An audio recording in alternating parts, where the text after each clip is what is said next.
여러분, 지금 이 순간 가장 무력하게 느껴지는 일이 혹시 가족과의 갈등이라면 오늘 이 방송 끝까지 들어보시기 바랍니다. 오래 함께 살아온 남편과 이제는 다투지 않고 평온하게 노후를 보내고 싶었는데 어느 날부터인가 말이 거칠어지고 눈빛이 차가워지고 사소한 말 한마디에도 괜히 마음이 상하게 되는 그런 순간들이 쌓여가고 있다면 지금 여러분은 중요한 선택의 갈림길에 서 계신 겁니다. 그 선택을 그냥 넘겨버리느냐 아니면 현명하게 풀고 넘어가느냐에 따라 앞으로의 노년이 천국이 될 수도 지옥이 될 수도 있습니다. 오늘 방송에서는 60세 넘어서까지 부부싸움하는 이유, 그 중에서 많은 분들이 외도라고 생각하는 것이 사실은 1위가 아니라는 의외의 사실을 짚어보고자 합니다. 많은 어르신들이 상담을 오시면 한결같이 이렇게 말씀하십니다. 저 사람이 바람을 피우니까 우리가 이렇게 싸우는 거예요. 하지만 실제로 상담 현장에서 가장 많이 발견되는 싸움의 원인은 외도가 아니라 다른 데 있습니다. 오늘은 그 숨겨진 1위부터 3위까지를 차근차근 풀어드릴 것입니다. 그리고 그 원인들을 어떻게 풀어야 관계를 회복할 수 있을지 구체적이고 실천 가능한 방법까지 함께 안내해드리겠습니다. 서울 마포구에 사는 임순자 어르신 부부는 결혼 37년 차입니다. 둘 다 60대 중반을 넘어 자녀들도 출가했고 퇴직 후엔 조용한 노후를 보내고자 했습니다. 하지만 평온할 줄 알았던 노후가 매주 반복되는 다툼으로 얼룩지기 시작했습니다. 처음에는 사소한 말다툼이었습니다. 이건 왜 이렇게 해놨어? 당신은 맨날 내 말 안 듣잖아. 당신도 한 번이라도 내 입장에서 생각해봤어? 이런 말들이 하루에도 몇 번씩 오가면서 임 어르신은 상담실을 찾았습니다. 그녀는 처음엔 남편이나 몰래 바람 피우는 게 아닐까 하는 의심으로 왔지만 상담을 통해 알게 된 건 두 사람 사이의 가장 큰 갈등 원인은 생활태도 차이였다는 사실이었습니다. 즉 1위는 생활태도 차이였습니다. 함께 살아온 세월 동안 조금씩 쌓여온 집안일 분담, 생활 시간대, 소소한 생활 습관, 이런 것들이 서로에 대한 불만으로 굳어지며 결국 갈등의 뿌리가 되었던 것입니다. 그리고 외도는 그 다음, 즉 2위에 있었고 3위는 경제적 갈등이었습니다. 여러분, 혹시 여러분도 배우자의 생활태도, 말투, 습관 하나하나가 신경 쓰이고 짜증나는 순간이 있으셨나요? 그 감정, 그 느낌, 그 싸움의 불씨는 아마도 외도가 아니라 오랜 세월 동안 바뀌지 않은 생활 방식의 차이에서 비롯된 것일지도 모릅니다. 다음으로 우리가 생각했던 것과 다르게 실제 부부싸움의 1위를 차지한 생활태도 차이, 그 이유가 왜 부부 사이를 그렇게 멀어지게 하는지 좀 더 깊이 살펴보겠습니다. 이번에는 실제 부부싸움의 1위 원인인 생활태도 차이가 왜 부부 사이를 이렇게까지 멀어지게 만드는지를 더 깊이 들여다보겠습니다. 여러분, 결혼 생활은 결국 함께 살아가는 과정입니다. 결혼 초반에는 서로 다름을 이해하려 하고 맞춰가려는 노력이 있습니다. 하지만 세월이 지나고 아이 키우고 살림하고 돈 벌다 보면 언젠가부터 서로를 이해하려는 노력은 줄고 저 사람은 원래 저래. 이제 와서 바뀌겠어? 라는 체념만 남게 됩니다. 생활태도 차이란 어찌 보면 아주 사소한 것에서 시작됩니다. 예를 들면 이런 겁니다. 남편은 아침에 눈 뜨자마자 뉴스를 크게 틀어놓고 혼잣말을 중얼거립니다. 아내는 조용히 명상하거나 차를 마시며 하루를 시작하고 싶은데 그 순간부터 스트레스가 시작됩니다. 남편은 집안일은 여자 몫이라며 팔짱만 끼고 있고 아내는 자식 다 키웠어도 하루 종일 집안일에 치여 삽니다. 말하지 않아도 알 줄 알았던 배려와 존중은 사라지고 대신 당연함과 무시가 자리 잡게 됩니다. 서울 중랑구에 사는 유정자 어르신은 남편과 거의 30년을 다투며 살았다고 말합니다. 특별한 이유가 있었던 것도 아니고 누가 외도를 한 것도 아니었습니다. 그저 매일매일의 생활 방식이 너무 달랐던 겁니다. 식사 시간, 잠자는 시간, 말투, 반응, 심지어 TV 볼 때 채널 고르는 것까지 모든 게 싸움의 불씨가 되었습니다. 어느 날 유 어르신은 이런 생각이 들었다고 합니다. 내가 이 사람하고 남처럼 사는 게 더 익숙해졌다. 그 말은 곧 사랑이나 신뢰보다 싸움 없는 상태가 목표가 되어버린 관계의 무력함을 말해주는 것이었습니다. 생활태도 차이가 무서운 건 이것이 감정의 균열을 만들고 그 균열이 쌓이면 더 큰 문제로 이어진다는 겁니다. 그래서 많은 부부가 외도가 생기기 전 이미 마음이 멀어져 있었고 싸움이 일상화되었으며 그 싸움이 끝나지 않은 채 상대방에게 무관심해지고 포기해버리는 단계에 들어서게 되는 겁니다. 여러분, 혹시 지금 저 사람은 원래 그래? 바뀌지도 않을 사람인데 뭐 이런 생각하고 계신가요? 그렇다면 이미 감정의 문이 닫히고 있는 신호입니다. 그 문을 열 수 있는 열쇠는 상대방이 아닌 바로 여러분 자신에게 있습니다. 자기 감정을 다시 들여다보고 나는 왜 이 생활 방식이 괴로운가를 먼저 고민해 보세요. 그 감정을 차분히 정리하고 감정적 언어가 아닌 사실의 언어로 상대에게 전달해 보는 겁니다. 당신은 왜 그래가 아니라 나는 이런 점이 힘들다라고 말하는 것. 이렇게만 바뀌어도 오해가 줄고 다툼이 덜어지기 시작합니다. 이제 질문 하나 드리겠습니다. 여러분은 지금 배우자의 생활 태도 중 가장 힘든 부분이 무엇인가요? 그 부분을 한 번만 솔직하게 감정 없이 이야기해 본다면 어떻게 달라질 수 있을까요? 다음으로 두 번째로 많은 싸움의 이유, 바로 외도 문제에 대해 사례와 함께 진짜 이유를 짚어보겠습니다. 이번에는 노후 부부싸움의 두 번째 이유로 꼽히는 외도 문제에 대해 사례를 통해 그 진짜 이유를 짚어보겠습니다. 여러분, 대부분의 사람들은 부부싸움이 격해지고 감정이 돌아오지 않으면 그 원인을 외도로 돌리곤 합니다. 제가 딴 마음이 있으니까 이러는 거야.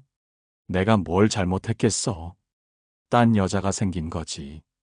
그런데 의외로 많은 경우 외도는 싸움의 결과이지 원인이 아닙니다.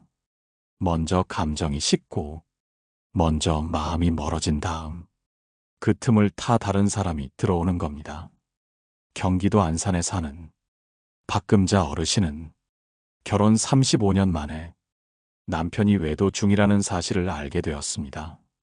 처음에는 분노와 슬픔이 밀려왔고 나는 평생 가족을 위해 살았는데 어떻게 이럴 수 있어라는 생각만 들었습니다. 하지만 상담을 통해 그녀가 깨닫게 된 건 남편의 외도가 갑작스러운 일이 아니라 오랜 무관심과 단절의 결과였다는 사실이었습니다.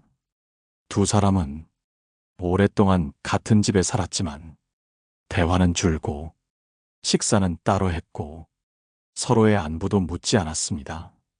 남편은 그런 빈틈을 밖에서 채우기 시작했고 그것이 외도로 이어졌던 것입니다. 여러분, 외도는 명백한 잘못입니다.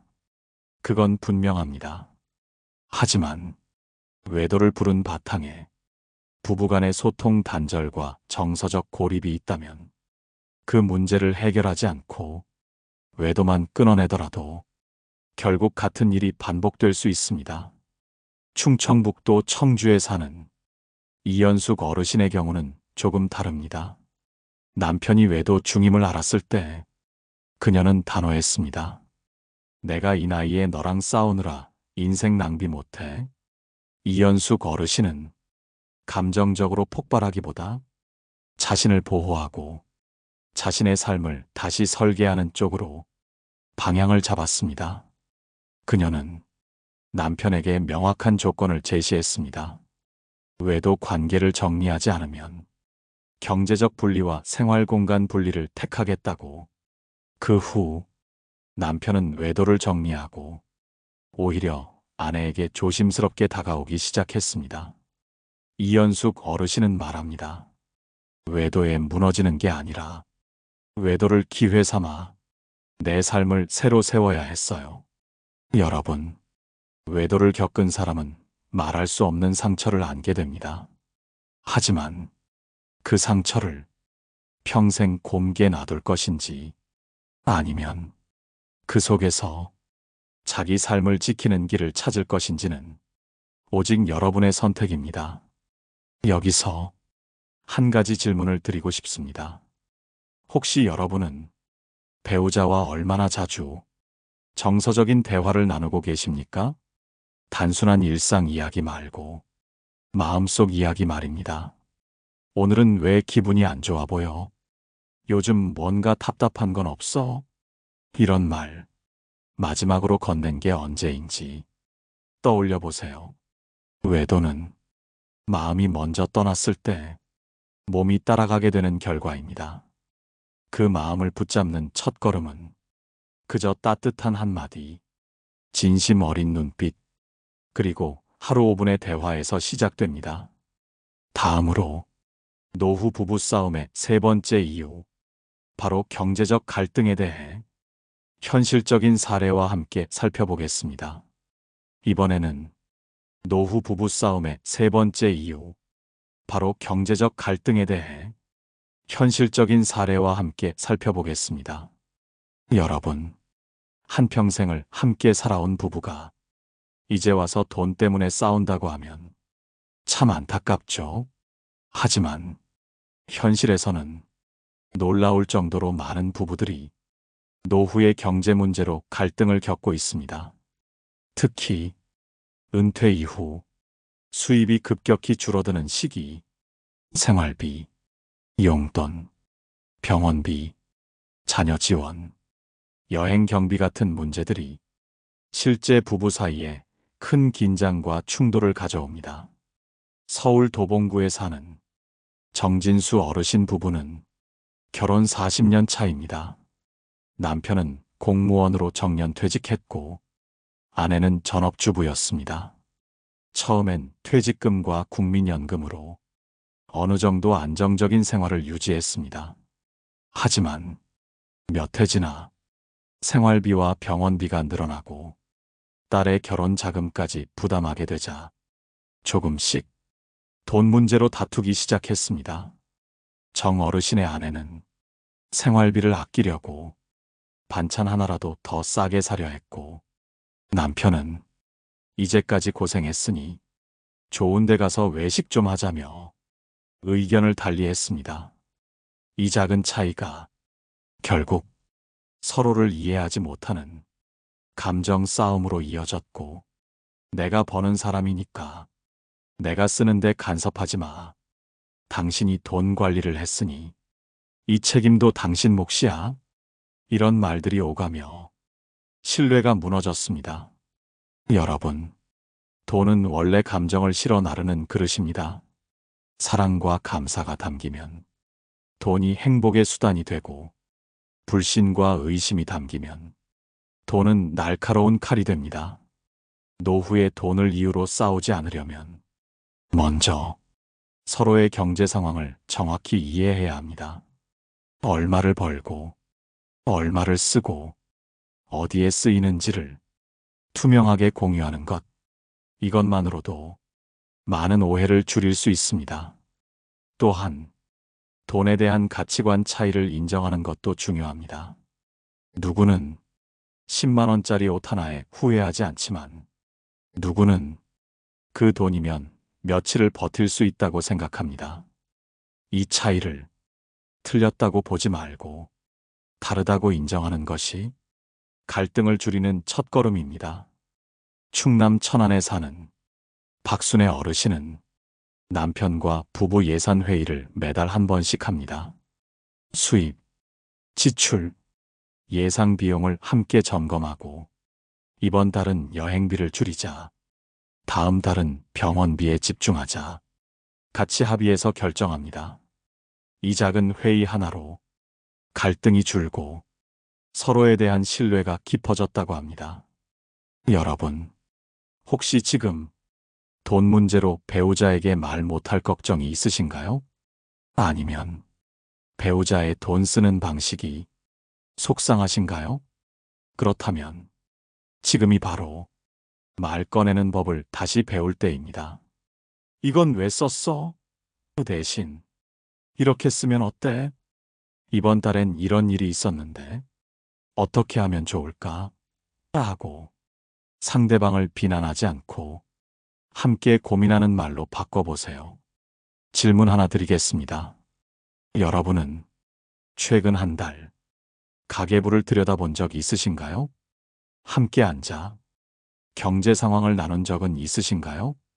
작은 정리 하나가 싸움을 막고 관계를 지키는 큰 힘이 됩니다.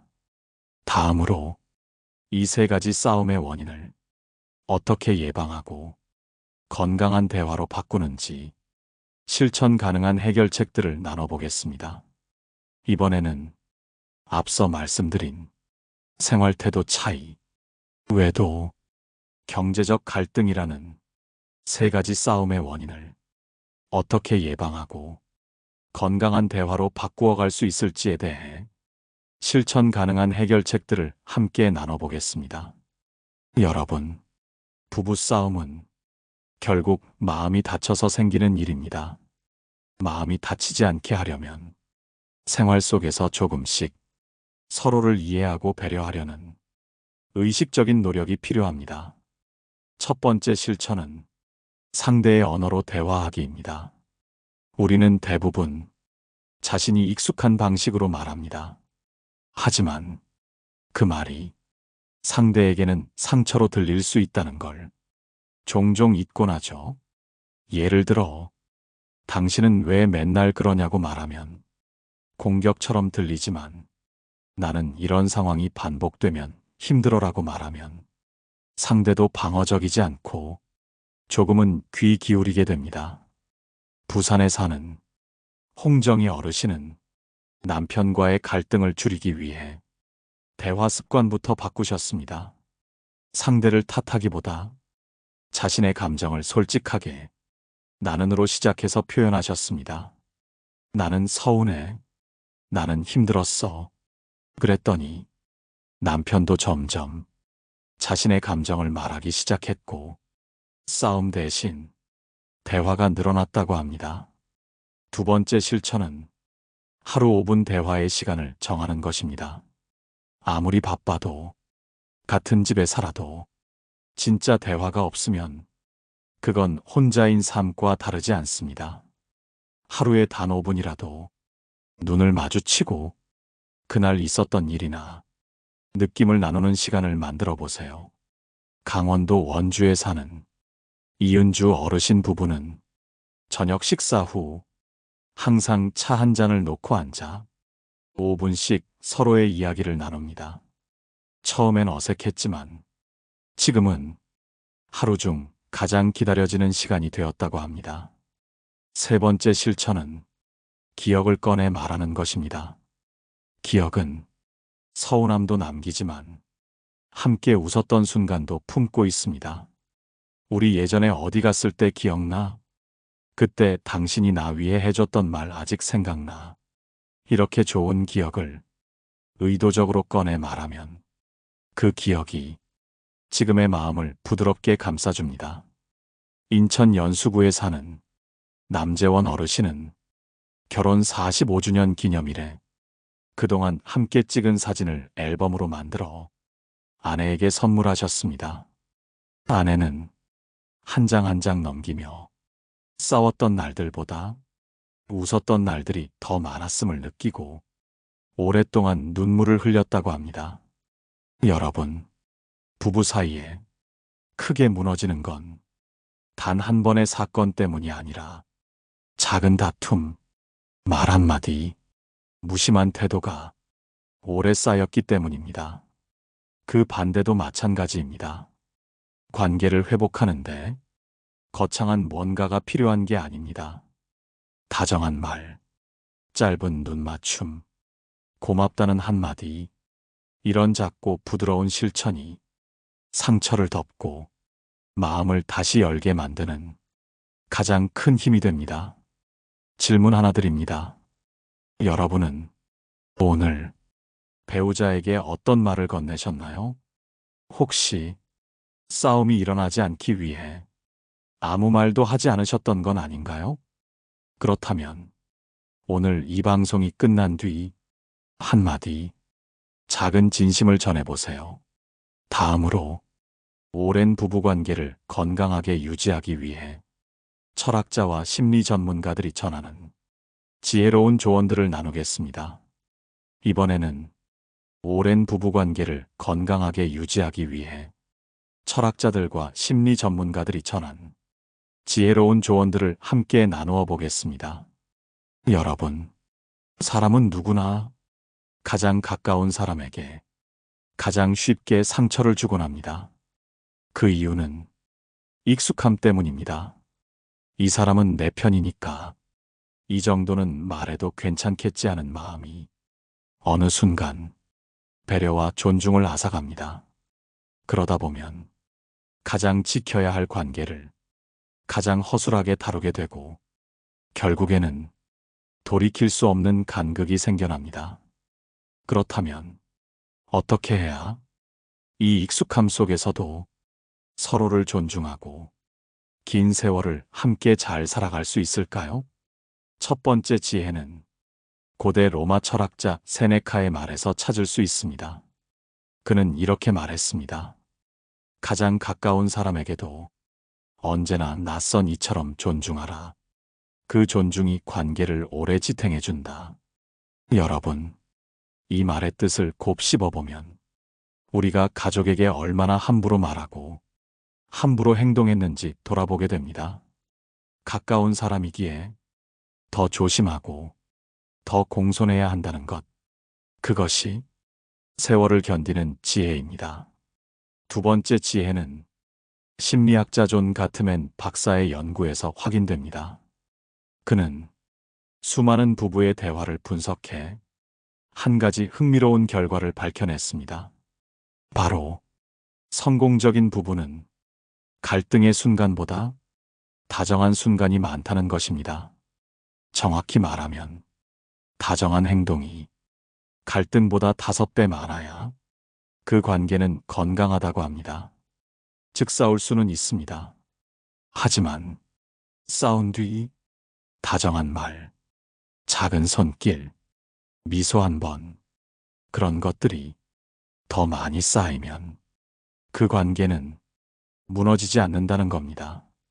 세 번째 지혜는 불교에서 말하는 자비심입니다. 자비는 단순한 동정이 아니라 상대의 고통을 내 일처럼 느끼고 그 고통을 덜어주려는 마음입니다.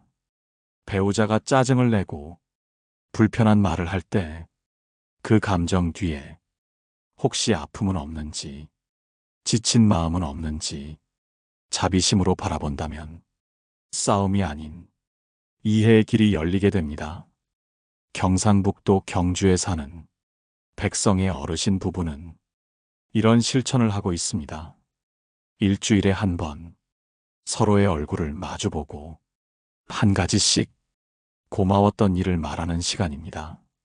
이번 주에 당신이 식탁에 놓아준 따뜻한 국이 참 위로가 됐어요. 내가 말 안 했지만 그날 힘들었는데 당신 표정 하나에 버틸 수 있었어요. 이런 한마디가 다툼의 기억을 덮고 애정의 힘을 되살려줍니다. 여러분, 부부란 같은 길을 걷는 두 사람입니다. 길을 걷다 보면 누군가가 지치고 비틀거릴 수도 있습니다. 그럴 땐 비난이 아닌 부축이 필요하고 지적이 아닌 이해가 필요합니다. 마지막으로 질문 하나 드리겠습니다. 여러분은 오늘 하루 동안 배우자를 위해 무엇을 해주셨나요? 그리고 그 사람이 나를 위해 해준 것 중 가장 감사했던 순간은 언제인가요? 이 두 가지 질문을 서로에게 나눌 수 있다면 그 관계는 지금부터 다시 튼튼하게 뿌리를 내릴 수 있습니다. 다음으로 오늘 우리가 함께 나눈 내용을 차분히 정리하고 여러분께 마지막 인사를 전해드리겠습니다. 이제 오늘 여러분과 나눈 이야기들을 차분히 정리해보며 마지막 인사를 드리고자 합니다. 우리는 오늘 60세를 넘긴 부부들이 왜 여전히 싸우는지를 이야기했습니다. 많은 분들이 외도를 1위로 생각하지만 실제로는 생활 태도 차이가 가장 큰 원인이었고 그 다음이 외도, 그리고 세 번째가 경제적인 갈등이라는 사실을 하나씩 살펴보았습니다. 생활 태도는 작은 습관에서 시작되어 오랜 시간 쌓여 결국 마음의 거리로 이어집니다. 외도는 감정이 먼저 식은 뒤 관계가 소원해진 틈에서 생기는 결과였습니다. 경제적 갈등은 수입보다 마음이 줄어들고 지출보다 신뢰가 줄어들었을 때 표면으로 드러나는 문제였죠. 그리고 이 모든 싸움의 뒤에는 서로를 더 이상 들여다보지 않는 것이 공통된 원인으로 자리하고 있었습니다. 여러분, 사람은 마음을 알아주는 이에게는 미워하는 마음도 작아지고 무심하게 지나치는 이에게는 작은 실수도 크게 상처가 됩니다. 그만큼 관계는 감정의 온도와 눈빛 하나에 따라 달라질 수 있는 섬세한 그릇입니다. 오늘 방송에서 우리는 세 가지 싸움의 원인을 넘어서 그 해결책도 함께 나누었습니다. 상대의 언어로 말하기, 하루 5분의 대화, 좋은 기억을 꺼내기, 경제에 대해 투명하게 공유하기, 감정보다 사실로 이야기하기, 그리고 서로에게 자비를 갖기. 철학자 세네카의 말처럼 가장 가까운 사람을 가장 조심스럽게 대하는 마음. 심리학자 가트맨 박사의 연구처럼 다정함이 5배 많은 관계. 불교에서 말하는 자비심처럼 상대의 고통을 내 마음으로 받아들이는 태도. 이런 작은 실천이 노년의 부부관계를 더 따뜻하고 더 평화롭게 만들어줄 수 있습니다. 이제 여러분께 작은 제안을 드리고 싶습니다. 오늘 방송이 끝나면 잠시만 시간을 내어 배우자의 얼굴을 바라보세요. 그리고 이렇게 말해보세요. 요즘 당신 좀 힘들어 보여. 괜찮아? 내가 뭘 도울 수 있을까? 그냥 오늘 하루 수고했어. 이 짧은 한마디가 오랜 시간 닫혀있던 마음의 문을 열어줄 수도 있습니다. 댓글로 여러분의 이야기 나눠주셔도 좋습니다. 혹시 여러분도 60세 이후의 부부 갈등으로 힘든 경험이 있으셨나요? 또는 어떻게 관계를 회복하셨는지 작은 실천이 있으셨나요? 서로의 이야기를 들으며 우리 모두가 조금씩 더 나은 방향으로 나아갈 수 있길 바랍니다. 이 방송이 도움이 되셨다면 좋아요와 구독으로 함께 해주시고 앞으로도 더 깊고 따뜻한 이야기로 여러분과 마주할 수 있도록 성실히 준비하겠습니다. 오늘 하루도 마음 편안한 밤 되시길 바라며 여러분의 삶이 다시 따뜻해지는 그 시작이 되기를 진심으로 응원합니다. 감사합니다. 노후의 빛나는 지혜였습니다.